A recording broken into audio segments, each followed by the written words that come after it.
Good afternoon. आप सबका फिर से स्वागत है। CSI और पॉइंट एकेडमी की ओर से ये क्लासेस दी जा रही हैं आपको। इसके ऐप को आप गूगल प्ले से भी डाउनलोड कर सकते हैं और हम लोग डेडिकेटेड हैं। चलिए, मैं आप लोगों को पढ़ाऊंगा एनिमल फिजियोलॉजी और आज का टॉपिक होगा हमारा इलेक्ट्रोकार्डियोग्राफी।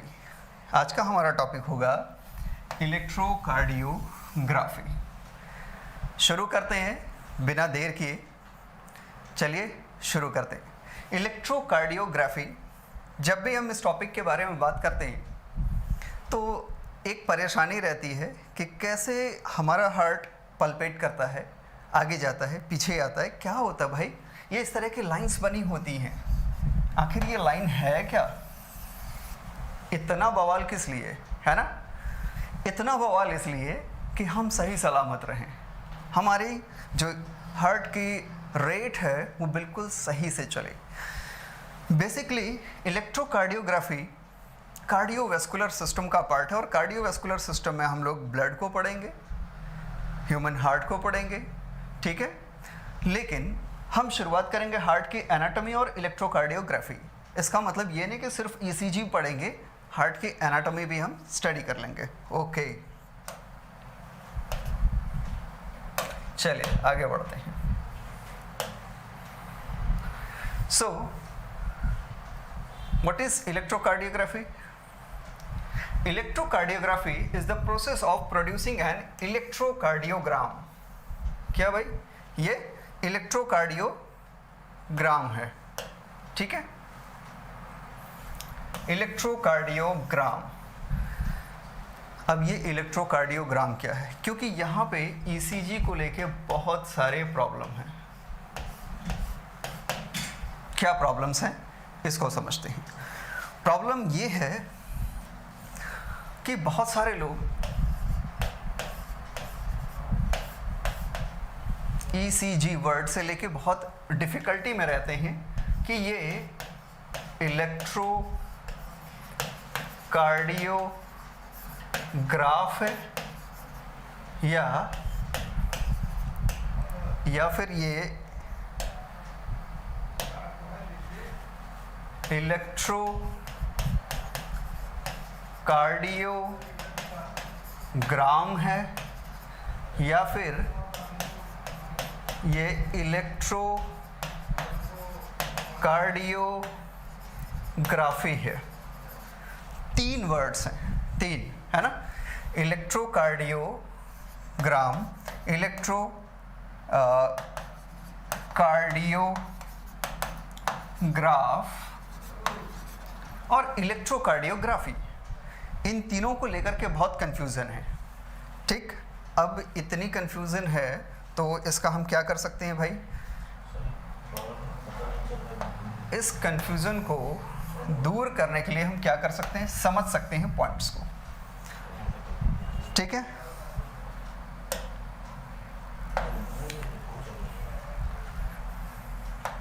ओके, सबसे पहला वर्ड है इलेक्ट्रोकार्डियोग्राम। इलेक्ट्रोकार्डियोग्राम एक ग्राफिकल रिप्रेजेंटेशन है। It is what? Graphical representation. Okay, this is what?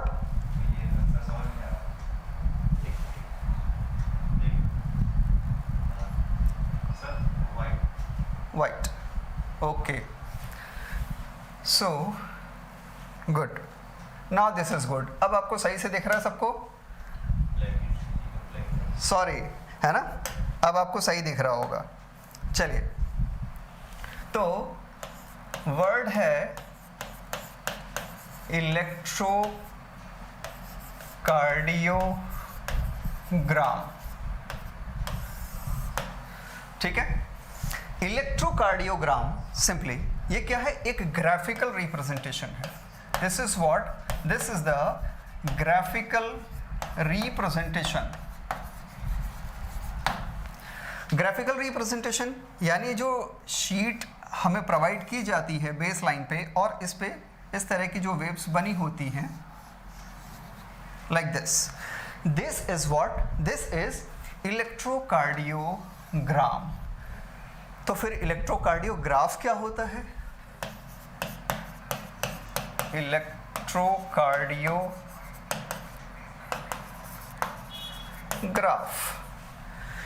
Electrocardiograph is the device.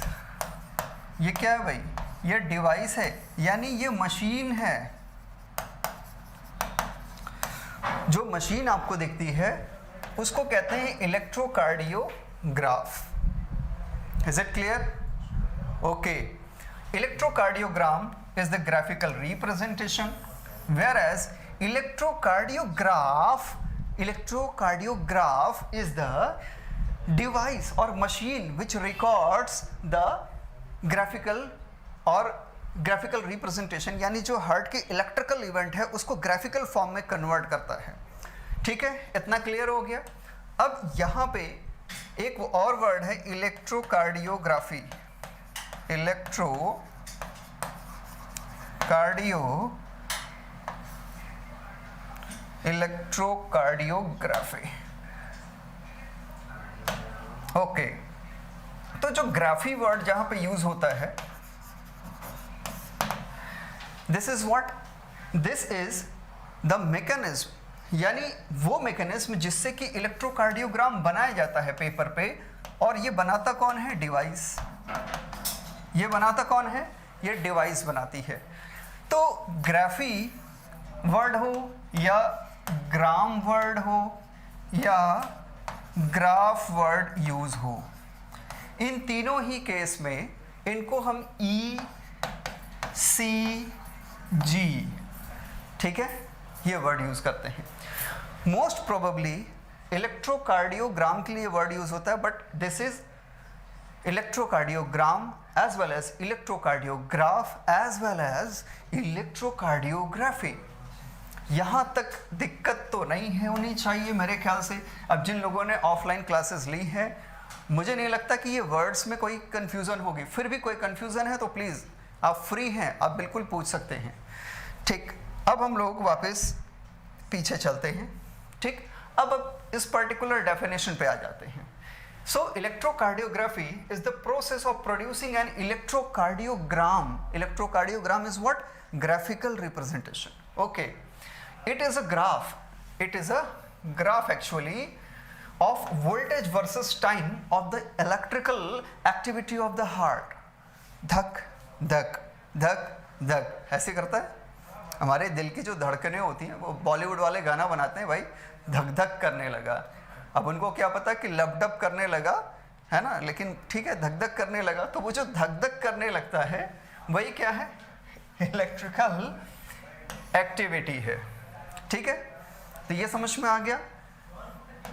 Okay, इस इलेक्ट्रिकल एक्टिविटी में होता क्या है? इस इलेक्ट्रिकल एक्टिविटी में डीपोलराइजेशन एंड रीपोलराइजेशन की एक्टिविटी होती है। तो हम सीधे ECG पे तो जंप नहीं करने वाले, पहले हम अपने हार्ट की एक्टिविटी को समझेंगे।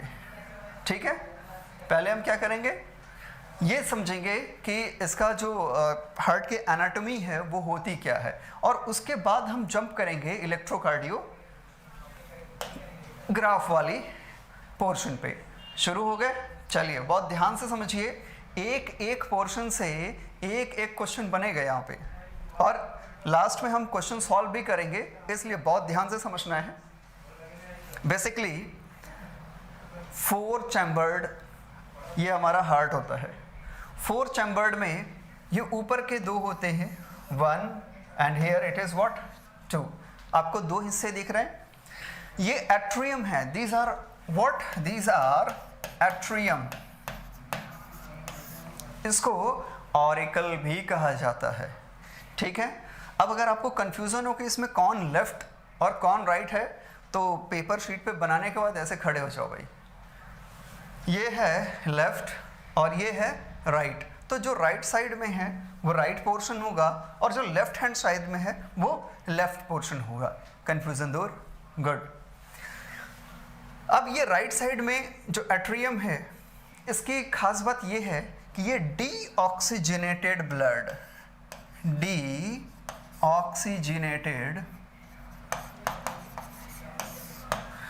ब्लड को बॉडी के हर एक पार्ट से इकट्ठा करता है, ठीक है, कलेक्ट करता है, कलेक्शन सेंटर है ये किसका, डीऑक्सीजनेटेड ब्लड का। कहां से, बॉडी के सभी पार्ट से, एक्सेप्ट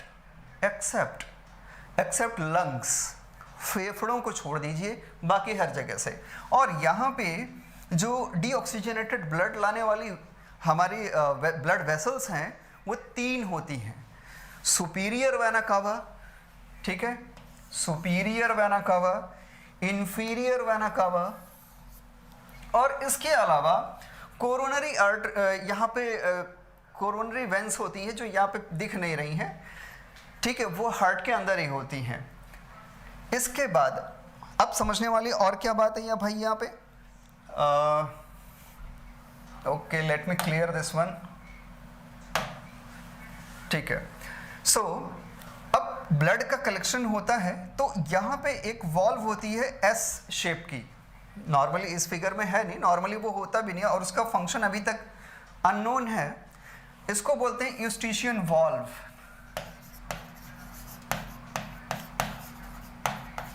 यूस्टिशियन वॉल्व क्या बोलते हैं उसको हम कहते हैं यूस्टिशियन वॉल्व, ठीक है। और यूस्टिशियन वॉल्व से लेकर के थोड़ा सा आगे बढ़ेंगे जहाँ पे सेप्टम होती है, जहाँ पे दोनों एट्रियम मिलते हैं, उस जंक्शन पे एक ग्रूव पाया जाता है जो कि नॉर्मली अब कवर हो चुका होता है, ये पूरी तरह से बंद हो चुका है, ठीक है। इस पूरे एरिया को हम कहते हैं फोसा ओवालिस। इसको क्या कहते हैं हम, फोसा ओवालिस। जब बच्चे एम्ब्रियो जो डेवलप हो रहा होता है उस समय हमारे दोनों एट्रियम आपस में जुड़े होते हैं, यानी फ्लो होता ही रहता है, ये समझ में आ रहा है। लेकिन जैसे जैसे मैचुरेशन होता है और 7वें महीने के बाद यानी लगभग 8th मंथ में आते आते 38 हफ्ते जब बीत जाते हैं तो इस पे सेप्टम हैवी होती चली जाती है और फाइनली बर्थ से पहले ये पूरी तरह से क्लोज हो जाती है। और अगर ये क्लोज ना हो पाए तो आपको पता है कि दिल में छेद हो जाता है भाई, ठीक है, मतलब कि ये एक प्रॉब्लमेटिक कंडीशन है। So it must be closed.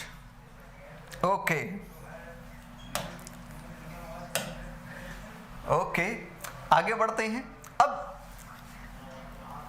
Right side से यानी राइट एट्रियम से ब्लड कहाँ फ्लो करेगा, ब्लड का फ्लो होगा राइट साइड के वेंट्रिकल में, राइट साइड के वेंट्रिकल में। ये क्या है, राइट वेंट्रिकल है।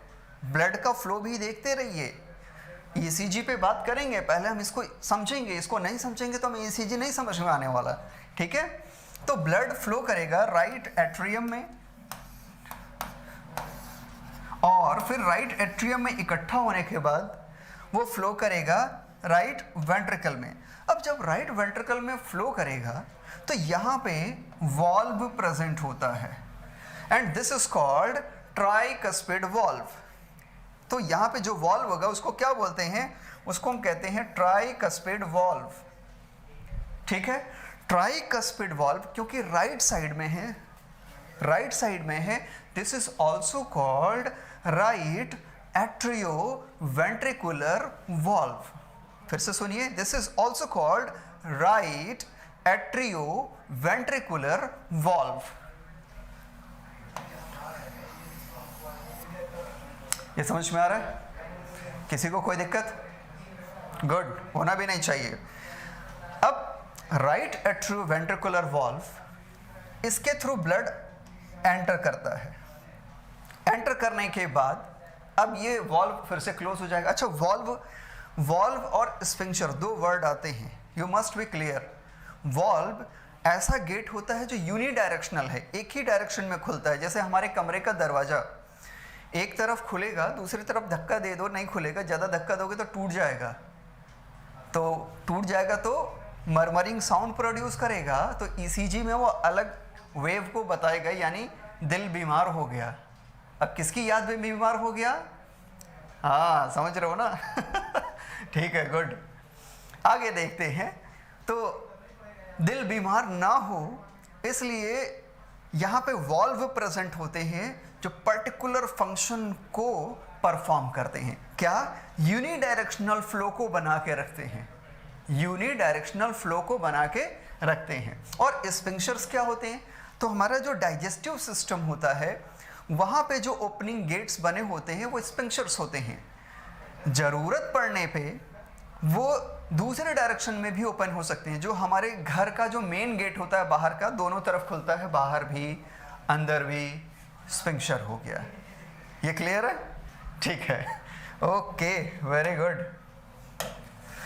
तो ब्लड का फ्लो आपने देखा इस डायरेक्शन में आ रहा है, ओके। इसके बाद जब ये वेंट्रिकल सिस्टोल करेगा यानी सिकुड़ जाएगा, कंस्ट्रक्शन करेगा, तो यहाँ से ब्लड फिर फ्लो करेगा और बाहर की ओर निकलेगा। और बाहर निकल के जाएगा कहाँ? ये जाएगा लंग्स की ओर। कहाँ पे जाएगा ये भाई? लंग्स की ओर। किसी को कोई दिक्कत? बोर्ड सबको साफ दिख रहा है भाई? कहीं कोई दिक्कत तो नहीं आ रही? एकदम साफ सुथरा दिख रहा है? Okay, good. तो ये कहाँ जा रहा है? लंग्स की ओर। और लंग्स की ओर ले जाने वाली जो ब्लड वेसल है वो कौन है? वो आर्टरीज हैं। फिर से सुनिए, कौन ले जा रहा है? आर्टरीज। लेकिन बहुत ध्यान से समझिएगा, लेकिन ये डीऑक्सीजनेटेड ब्लड को कैरी कर रहे हैं, जिसमें CO2 की कंसंट्रेशन बहुत ज़्यादा है। जबकि नॉर्मल आर्टरी का फंक्शन होता है ऑक्सीजनेटेड ब्लड को कैरी करना, लेकिन पल्मोनरी आर्टरी डीऑक्सीजनेटेड ब्लड को कैरी करते हैं। So this is what? Pulmonary artery. कहीं कोई दिक्कत? अब ये जो पल्मोनरी आर्टरीज आप देख रहे हैं वो यहाँ से निकलने के बाद दो पार्ट में डिवाइड होते हैं, एक इधर और एक इधर, यानी एक लेफ्ट साइड में और एक राइट साइड में। फर्दर वो लेफ्ट और राइट साइड में जो जाते हैं फिर से दो ब्रांचेस में कन्वर्ट होते हैं। फाइनली वो कैपिलरी नेटवर्क्स बनाते हैं और फिर वहाँ से इकट्ठा होता है। ऑक्सीजन और CO2 का एक्सचेंज हो गया। कहाँ? लंग्स पे। ये क्यों जा रहे हैं? क्योंकि इनमें CO2 बहुत ज़्यादा है, बॉडी को ऑक्सीजन चाहिए, तो लंग्स पे पहुँच गए। लंग्स पे एक्सचेंज हो गया, फिर से इकट्ठा होंगे और फिर इकट्ठे होके कहाँ पहुँचेंगे? Yes, human heart. सो कितना इम्पॉर्टेंट सेंटर है आप समझ सकते हैं। ऑक्सीजन की सप्लाई को कितने अच्छे से ये आगे बढ़ा रहा है, इसके लिए आपको इस डायग्राम से पता चल रहा है ना। अब जब कलेक्शन होता है तो कलेक्शन के बाद पल्मोनरी वेन्स का यूज हो रहा है। यहाँ पे इफ यू कैन सी, ये पल्मोनरी वेन्स हैं जो कि ऑक्सीजनेटेड, मोर ऑक्सीजन वाली ब्लड को यहाँ पे ला रहे हैं। और ला कहाँ रहे हैं? लेफ्ट एट्रियम में। कहाँ पे? लेफ्ट एट्रियम में। बहुत ध्यान से समझिए। और ला कहाँ से रहे हैं? कहाँ से? लंग्स से। तो पल्मोनरी वेन है ये। फिर समझिए, नॉर्मल वेन्स डीऑक्सीजनेटेड ब्लड को कैरी करते हैं, यानी जिसमें CO2 की कंसंट्रेशन बहुत ज़्यादा है, पार्शियल प्रेशर उसका ज़्यादा है ना। लेकिन ये पल्मोनरी वेन है, तो पल्मोनरी वेन का स्पेसिफिक फंक्शन ये हो गया कि ये O2 की कंसंट्रेशन बहुत ज़्यादा होगी और उसको कैरी करेंगे from lungs to the left side of the heart, specially to the atrium. ठीक है, ये भी चार होंगे, दो लेफ्ट लंग से और दो राइट लंग से। ये समझ में आ रहा है? Good. You must be clear with the terms. जहाँ भी दिक्कत होगी प्लीज़ मैसेज करिएगा, मैं देख लूँगा। मेरे सामने स्क्रीन लगा है, मैं देख सकता हूँ कि आपको दिक्कत हो रही है कि नहीं। ठीक है, रेड कलर यूज़ मत करिए, ठीक है। जो कलर चाहिए वो कर लें। रेड कलर के बजाय मैं येलो यूज़ करता हूँ। ओके, येलो भी सही नहीं है, पर्पल यूज़ करते हैं। चलिए देखते हैं, शायद ये काम करे। ओके, मैं थोड़ा सा मोटा करके देखता हूँ, मे बी ये काम करे। ओके, ठीक है। अब लेफ्ट एट्रियम में ब्लड इकट्ठा हो गया। लेफ्ट एट्रियम में जब ब्लड इकट्ठा होगा तो एट्रियम क्या होगा? फैलेगा। भाई ब्लड इकट्ठा होगा, वॉल्यूम ज़्यादा होगी तो उसमें क्या होगा? यस, डायस्टोल होगा। डायस्टोल होगा, वॉल्यूम ज़्यादा होगा, तो इसको फिर क्या होगा? ब्लड को नीचे आना पड़ेगा। अब आपको दिख रहा है भाई? Okay, good. तो अब ये नीचे की ओर आ रहा है। नीचे की ओर जब आता है तो यहाँ पे फिर वॉल्व प्रेजेंट होते हैं, और this time these are mitral valves. These are what? Mitral valves. Bicuspid valve, इसी को हम क्या कहते हैं? बाइकस्पिड वॉल्व कहते हैं। अब क्योंकि ये लेफ्ट साइड में है, एट्रियम और वेंट्रिकल के जंक्शन पे प्रेजेंट है, so it is what? Left atrioventricular valve. This is what? Left atrioventricular valve. Am I clear? Okay, clear ही होगा, ये तो बहुत आसान टॉपिक है, ठीक है। इसके बाद लेफ्ट वेंट्रिकल में जब ब्लड इकट्ठा हो जाएगा तो ये कैसा ब्लड है? जिसमें ऑक्सीजन ज्यादा है, यानी ऑक्सीजनेटेड ब्लड है। कैसा ब्लड है भाई? ये ऑक्सीजनेटेड ब्लड होगा। अब क्योंकि ऑक्सीजनेटेड ब्लड है और अब यहाँ पे डायस्टोल हो चुका है, पूरी तरह से फैल चुका है, इसके बाद इसको सिकुड़ना होगा। अब ये जब सिस्टोल करेगा तो यहाँ से ब्लड निकलेगी और ब्लड इस पाथ को फॉलो करते हुए बाहर निकलेंगे। साथ ही साथ आप देख रहे हैं यहाँ पे बहुत सारे बाहर निकलने के लिए पॉइंट्स बने हुए, एओर्टिक आर्क। तो जो बाहर निकलने का पाथ है वो होता है एओर्टा, यानी ऑक्सीजनेटेड ब्लड को कैरी कौन करता है? Aorta. From left ventricle, from left ventricle. Aorta further divide होती है किसमें? आर्टरी में। और आर्टरी फर्दर डिवाइड होती है किसमें? आर्टरियोल्स में। आर्टरियोल्स फर्दर डिवाइड होते हैं किसमें? कैपिलरीज में।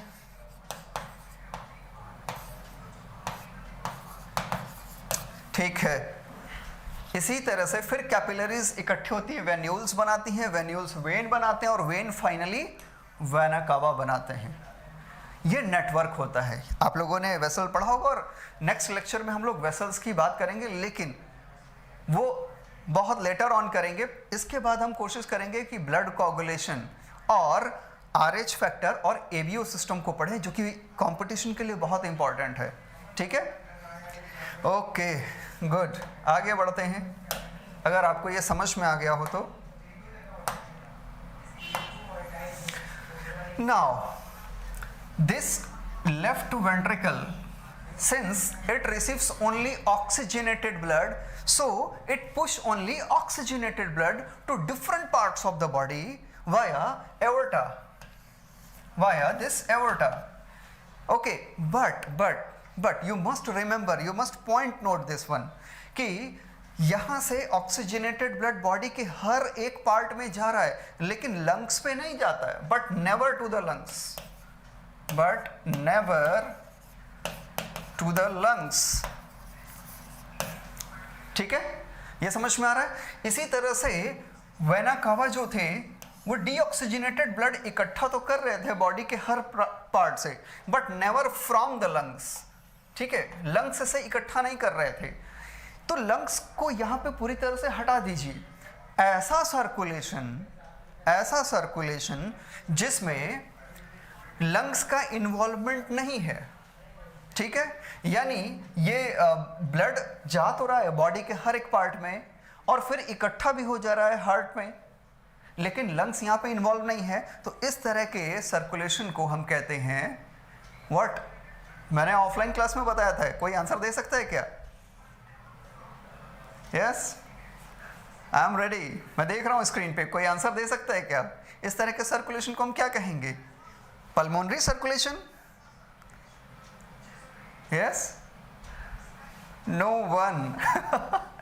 बहुत जल्दी भूल जाते हैं आप लोग। उसको कहते हैं हम सिस्टेमिक सर्कुलेशन।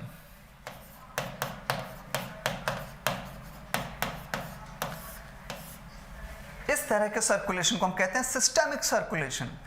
और दूसरी तरह का सर्कुलेशन जो यहां पे है, जो कि आप देख पा रहे हैं, वो क्या है कि यहां से लंग्स के ओर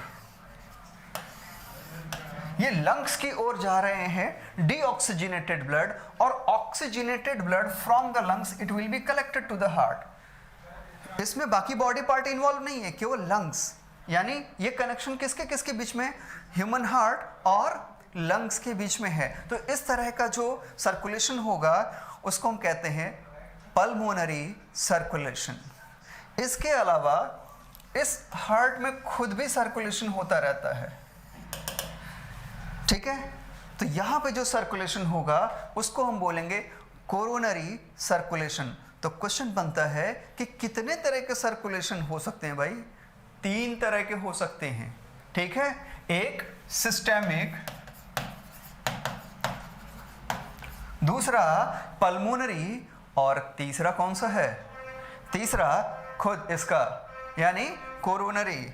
तो ये क्वेश्चन सॉल्व कर लेंगे अगर आता है तो।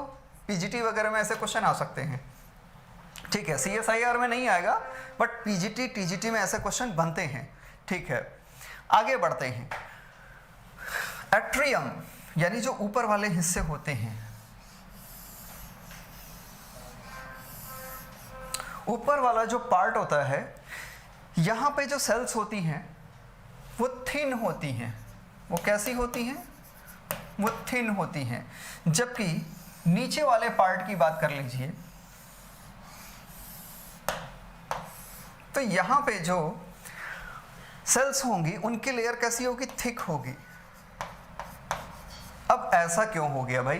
एट्रियम थिन और वेंट्रिकल थिक, ऐसा क्या हो गया? मायोकार्डियल सेल्स ने क्या अपना चाल बदल लिया क्या कि फलाने के साथ तो अचार खाएंगे लेकिन उनके साथ तो खट्टा नींबू ही खाएंगे चाहे जो हो जाए, है ना?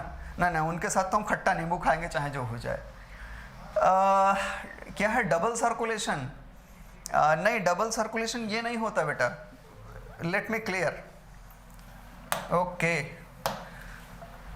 शालिनी जी ने लिखा है कि डबल सर्कुलेशन कहते हैं, वैसे दीपशिखा जी ने लिखा है systemic circulation, 3 type circulation. Okay good. Cardiac muscle cells, okay good, ठीक है। मैं आपके डबल हार्ट सर्कुलेशन को क्लियर कर देता हूँ। देखिए क्या है कि ये इसको ऐसे डिवाइड कर लीजिए, इस पूरे हार्ट को इस प्लेन पे डिवाइड कर लीजिए। अब ये जो आप देख रहे हो राइट साइड वाला पार्ट, ये राइट साइड वाला पार्ट और ये लेफ्ट साइड का पार्ट, बहुत क्लियरली समझ लीजिए डबल हार्ट सर्कुलेशन को। राइट साइड में केवल डीऑक्सीजनेटेड ब्लड इकट्ठी हो रही है और डीऑक्सीजनेटेड ब्लड बाहर निकल रही है। फिर डीऑक्सीजनेटेड ब्लड आ रही है, मोर CO2 कंसंट्रेटिंग ब्लड अंदर आ रही है, और फिर यहाँ से CO2 कंसंट्रेटिंग ब्लड बाहर निकल रही है। तो हर बार CO2 इकट्ठी हो रही है और CO2 बाहर निकल रही है। Is it clear? और ठीक इसी तरह से यहाँ पे मोर O2 कंसंट्रेटेड ब्लड अंदर आ रहे हैं, बार बार ये अंदर आ रहे हैं, और यहाँ से बाहर भी वही निकल रहे हैं। Sorry, this is not the pathway. यहाँ से बार बार बाहर भी यही निकल रहे हैं, है ना? यानी आप बहुत ध्यान से देख पा रहे हैं तो राइट साइड में सिर्फ और सिर्फ ऑक्सीजनेटेड ब्लड आ रहा है, और लेफ्ट साइड में केवल और केवल ऑक्सीजनेटेड ब्लड आ रहा है। और ये बिल्कुल भी मिक्स नहीं हो रहे हैं, they are never got mixed. ये समझ में आ रहा है? तो एक ही हार्ट है ना, एक ही दिल है बेचारा, एक ही दिल में 2 बार ब्लड आ रहा है, लेकिन एक बार बिना एनर्जी के आ रहा है, डीऑक्सीजनेटेड थका हारा सा, दूसरी बार खूब ढेर सारी एनर्जी यानी ऑक्सीजन लेके आ रहा है। वाह! अब बताओ कहाँ मारना है? मतलब यूपी 70 वालों की हालत ऐसी है, क्या किया जाए? ठीक है ना? मतलब बहस हो गई तो लड़ाई हो जानी चाहिए, नहीं तो जो देख रहे हैं वो मार देंगे, कहाँ नहीं लड़े हुए, ठीक? ओके, सो एक सिंगल हार्ट में 2 बार ब्लड आ रहा है, एक बार डीऑक्सीजनेटेड और एक बार ऑक्सीजनेटेड, और वो मिक्स नहीं हो रहे हैं। वो क्या मिक्स नहीं हो रहे हैं? इस तरह के सर्कुलेशन को हम कहते हैं डबल हार्ट सर्कुलेशन। बहुत अच्छे से समझ में आया? गुड। और किसी को कोई कंफ्यूजन है?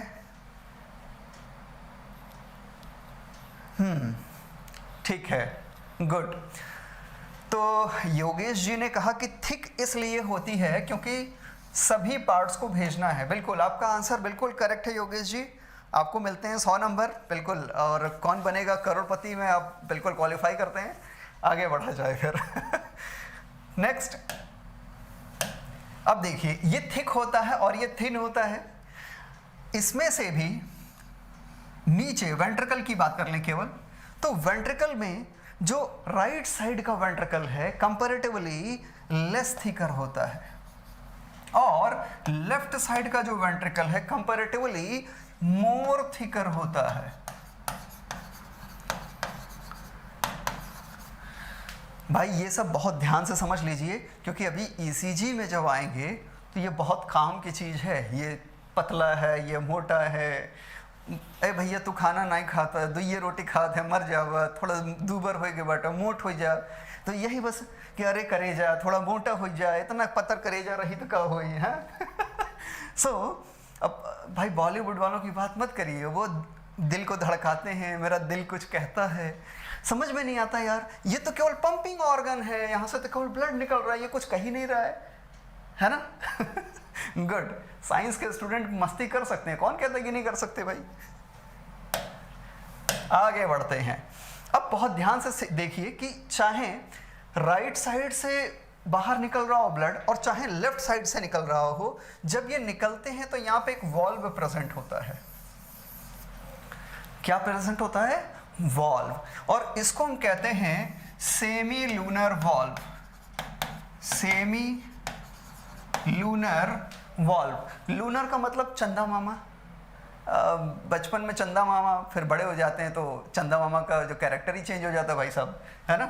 तो semi lunar valve, okay very good.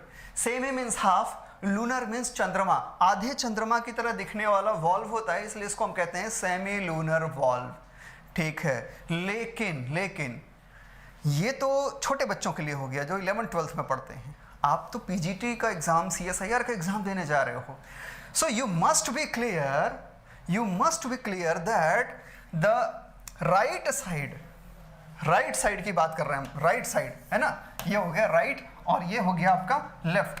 Right side में यानी जहां पे पल्मोनरी आर्टरीज निकल रही है, यहाँ पे जो सेमी लूनर वॉल्व होता है उसको हम कहते हैं क्या, किस तरह का वॉल्व होगा? यस, पल्मोनरी वॉल्व होगा, क्योंकि वो पल्मोनरी आर्टरीज को कैरी कर रहा है। ठीक है, और जो लेफ्ट साइड का सेमी लूनर वॉल्व होगा उसको आप एओर्टिक वॉल्व कहेंगे। ठीक है, तो कितने वॉल्व पढ़े आपने?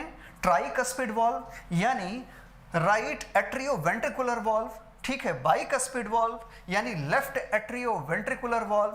ठीक इसी तरह से सेमीलूनर वॉल्व में आपने राइट सेमीलूनर वॉल्व पढ़ा, राइट वाले को क्या कहेंगे? एओर्टिक वॉल्व, और लेफ्ट वाले को क्या कहेंगे? सॉरी फिर से समझिए, राइट वाले को कहेंगे क्या? पल्मोनरी वॉल्व, और लेफ्ट वाले को कहेंगे एओर्टिक वॉल्व। इतनी चीजें क्लियर हो गई? यहां से कोई कंफ्यूजन तो नहीं है? अच्छे से समझ में आ गया? ठीक है भाई, तो ये हो गया आपका एनाटॉमी, और इससे रिलेटेड क्वेश्चन अब आप सॉल्व कर लेंगे। चलिए आगे बढ़ते हैं। Okay, so this is basically the pulmonary या कोरोनरी आप कह सकते हैं। ये केवल हार्ट के अंदर होने वाला सर्कुलेशन है जिसकी हम बात कर रहे थे, थर्ड टाइप का, जो कि नॉर्मली दिख नहीं पाता है। ठीक है, तो यहाँ पे आप देख रहे हो कि right coronary artery, left coronary artery, artery red colour से दिखा रहा है, मतलब क्या है ये? मतलब कि ऑक्सीजनेटेड ब्लड को कैरी कर रहे हैं, और ये किसी भी नॉर्मल ह्यूमन हार्ट के फंक्शन के लिए बहुत ज़्यादा इंपॉर्टेंट है, ये याद रखेंगे। अगर ऑक्सीजन लेस अमाउंट में मिले किसी भी पार्ट में, जैसे मान लीजिए कि इस हिस्से में ऑक्सीजन की कमी हो गई, सप्लाई की कमी हो गई, तो क्या होगा? ये सेल धीरे धीरे यहाँ पे ये पार्ट डेड हो जाएगा, यानी यहाँ पे क्या होगा? फ्रैक्शन बन जाएगा। क्या बन जाएगा भाई? यहाँ पे fraction, and this is called myocardial infraction. This is called myocardial infraction. ये क्या है? Myocardial infraction. किसी को कोई दिक्कत? अगर नहीं है तो फिर आगे बढ़ते हैं, और अगर है तो प्लीज मैसेज कर दीजिए, मैं देख लूंगा।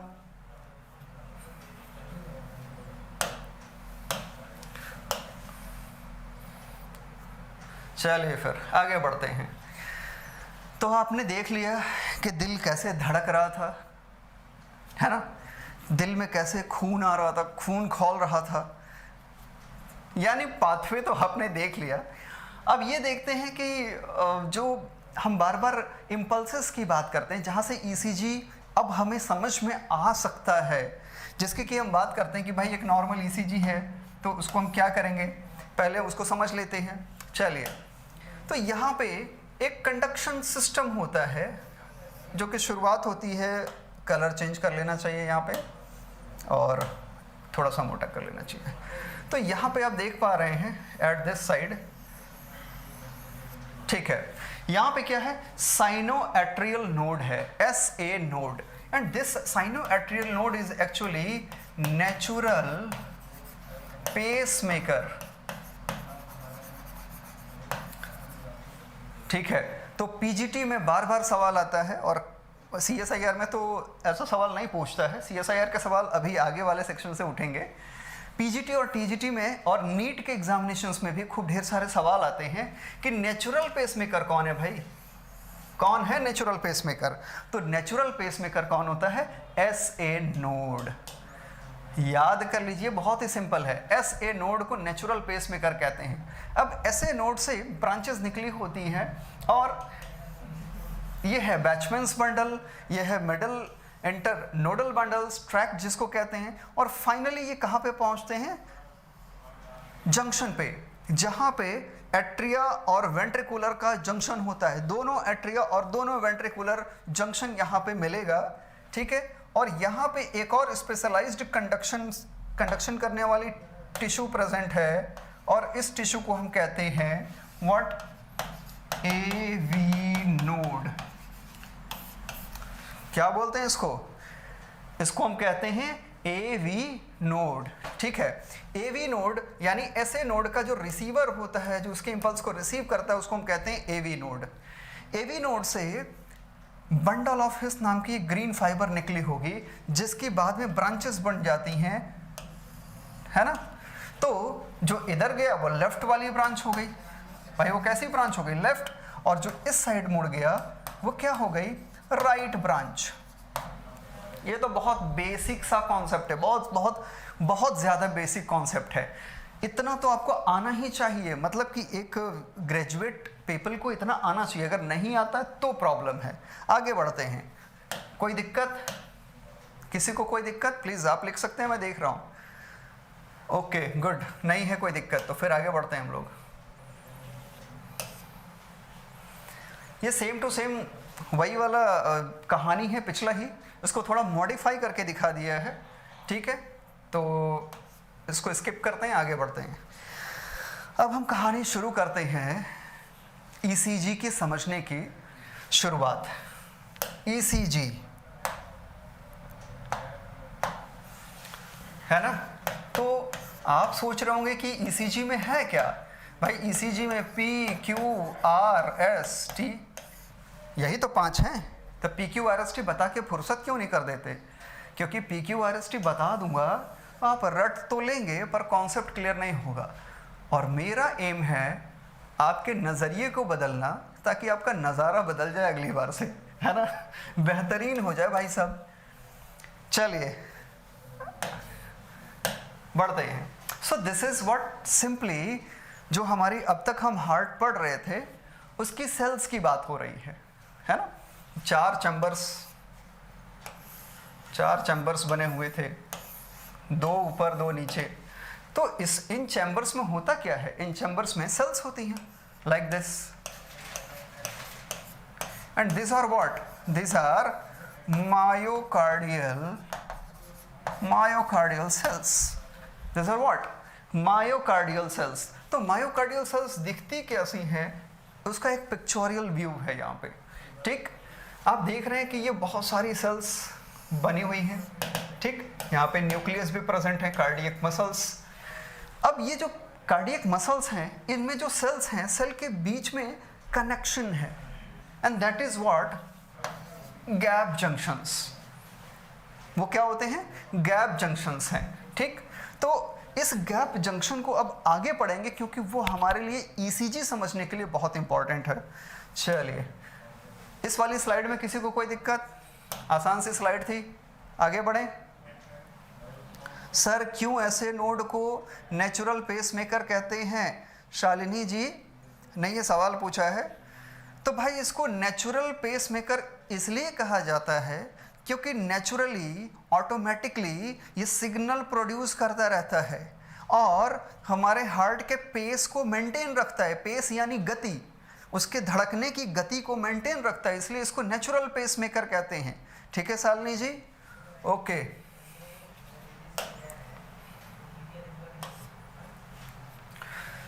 अब इसको थोड़ा और बारीकी से समझते हैं कि दो मायोकार्डियल सेल्स आपस में जुड़ी कैसी हैं। तो ये एक मायोकार्डियल सेल हो गई और दूसरी मायोकार्डियल सेल ये हो गई। अब इनके बीच में आप देख रहे हैं एक बहुत ही टाइट जंक्शन बना हुआ है। अगर आप देख पा रहे हैं तो ये बहुत ही ज़्यादा टाइट जंक्शन बना हुआ है और इस टाइट जंक्शन के थ्रू ही इम्पल्स ट्रांसफ़र हो जा रहा है ईजिली, बहुत ईजिली। इसको गैप जंक्शन चैनल्स कहते हैं, स्पेशल इलेक्ट्रिकल विंडोज़। ठीक है, और इजिली ये क्या कर रहे हैं? इलेक्ट्रिकल करंट को ट्रांसफ़र कर दे रहे हैं। तो एक सेल से हमारी हार्ट की, ह्यूमन हार्ट की एक सेल से दूसरे सेल में इस तरह से ट्रांसफ़र होता है। किसी को कोई दिक्कत? बहुत आसानी से ये समझ में आ गया ना, क्योंकि इसी कॉन्सेप्ट पे हमारा ईसीजी डेवलपमेंट आगे बनेगा। ठीक है, गुड। अब आगे बढ़ते हैं। ओके, तो अब आप इस चीज़ को भी समझ लीजिए, ये बहुत छोटा सा पार्ट है कि ऊपर राइट एट्रियम, लेफ्ट एट्रियम और नीचे right ventricle and left ventricle. But जो उस कलरफुल फिगर में नहीं देख पा रहा था वो इस ब्लैक एंड वाइट फिगर में हमें देखने को मिलेगा। क्या कि ये जो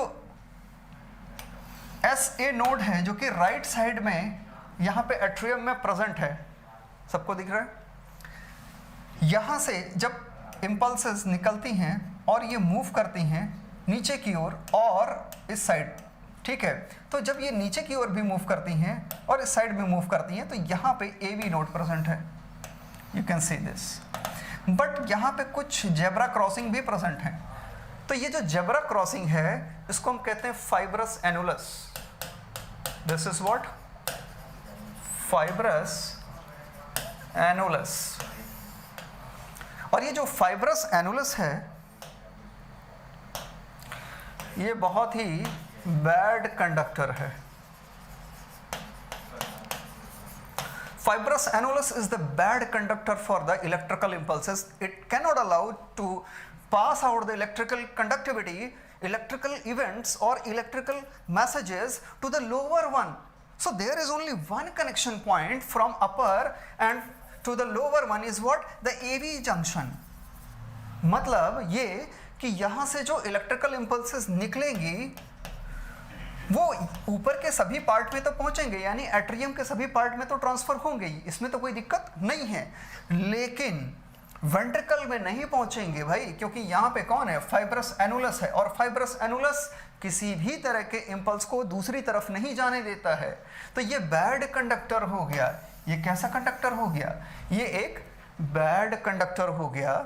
और यहाँ पे सिर्फ और सिर्फ एक ही पॉइंट है जिसको कि आप AV नोड कहते हैं, जिसको कि हम क्या कहते हैं? AV नोड कहते हैं। इकलौता ऐसा पॉइंट है जो इलेक्ट्रिकल कंडक्शन को कैच करता है और आगे यानी वेंट्रिकल पार्ट में जाने देता है। तो एक सिंगल कनेक्शन पॉइंट है और वो प्रेजेंट कहाँ पे है? एट्रियोवेंट्रिकुलर कनेक्शन पे प्रेजेंट है। ये एनाटॉमी बिल्कुल आपके दिमाग में क्लियर होने चाहिए, खासकर जो लोग CSIR का एग्ज़ाम देने जा रहे हैं और जो लोग PGT एग्ज़ाम दे रहे हैं, क्योंकि उन्हें फ्यूचर में गुरु बनना है और गुरु में थोड़ा सा गुरुत्वाकर्षण हो, ठीक ठाक हो, समझ में आना चाहिए, है ना। ये चीज़ बिल्कुल क्लियर होनी चाहिए। किसी को कोई कंफ्यूजन है तो पूछ सकता है भाई, नहीं है तो फिर हम आगे बढ़ते हैं।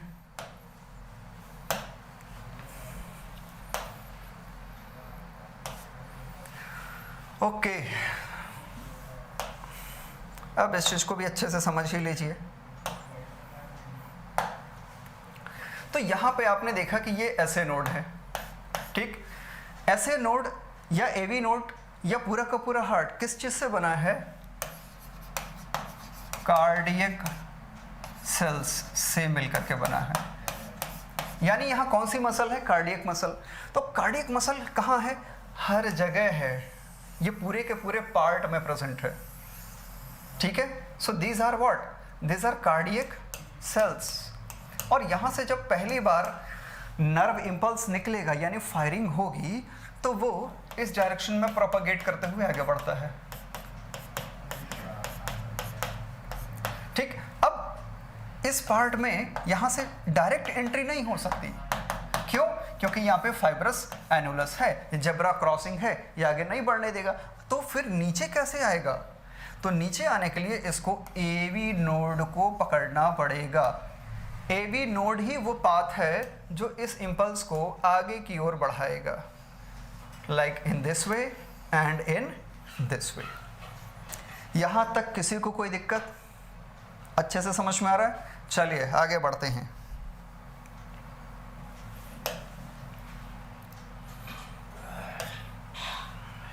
अब ईसीजी को समझने के लिए एक बेसिक सा कॉन्सेप्ट इसलिए कि इसके बिना आपको ईसीजी समझ में आएगी नहीं, ठीक है। बेसिक कॉन्सेप्ट ये है कि जब भी स्टिमुलस एसए नोड पे अगर हम दें या किसी मायोकार्डियल सेल पे दे दें तो स्टिमुलस प्रोवाइड करते ही क्या होगा कि सोडियम आयंस बहुत तेजी से अंदर आएंगे। और शुरू में कुछ इस तरह से अगर हम एक डिज़ाइन बना लें तो शुरू में जो यहाँ पे रेस्टिंग मेम्ब्रेन की पोटेंशियल होगी, यानी मेम्ब्रेन पोटेंशियल जिसको कहते हैं, मेम्ब्रेन पोटेंशियल 90 मिली वोल्ट के आसपास होगी।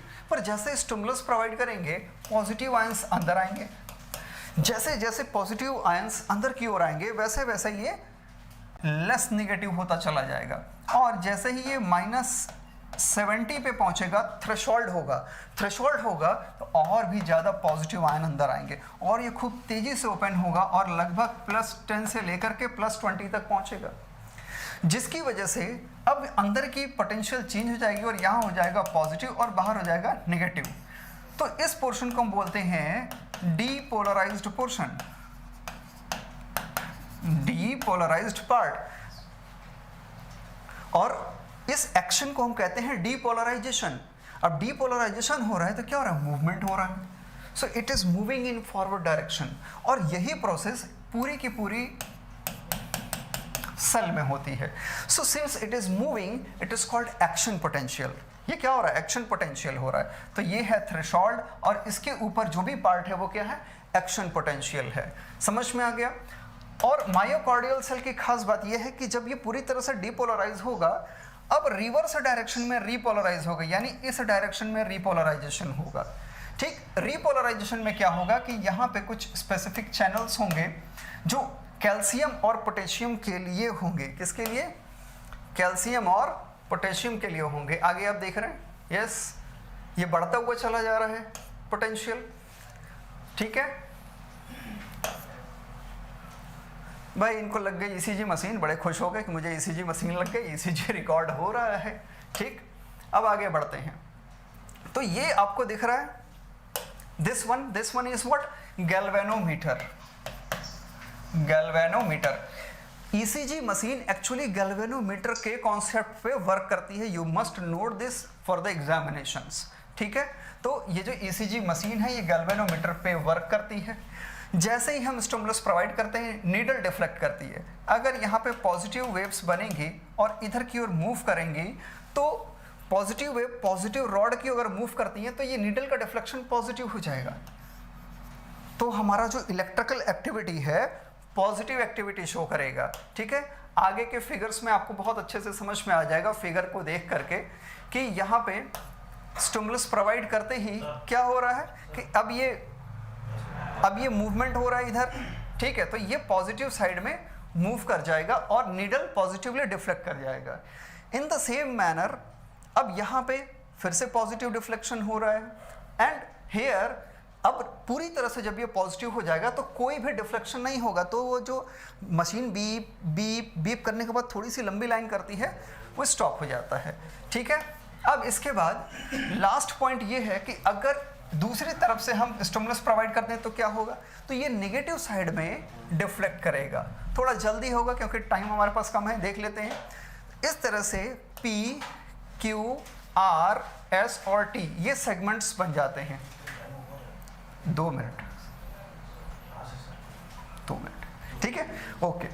तो P, Q, R, S, T जो बनते हैं, P किस लिए बनते हैं? P बनता है एट्रियम के सिकुड़ने की वजह से, यानी depolarization of the atrium part, and QRS ये कॉम्प्लेक्स बनता है वेंट्रिकल डीपोलराइजेशन की वजह से, वेंट्रिकुलर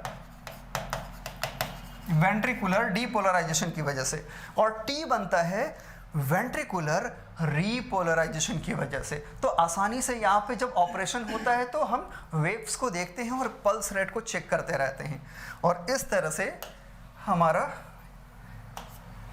ECG कंप्लीट हो जाता है। तो मुझे लगता है कि बेसिक चीज़ें अब आपके समझ में आ गई होंगी। यहाँ से कहीं भी कोई दिक्कत होगी तो आप पूछ सकते हैं, और बाकी फर्दर क्लासेस के लिए आप कांटेक्ट कर सकते हैं। ये क्वेश्चंस हैं, क्वेश्चंस को नोट कर लीजिएगा, क्वेश्चंस के आंसर मुझे ज़रूर मैसेज कर दीजिएगा। Thank you very much.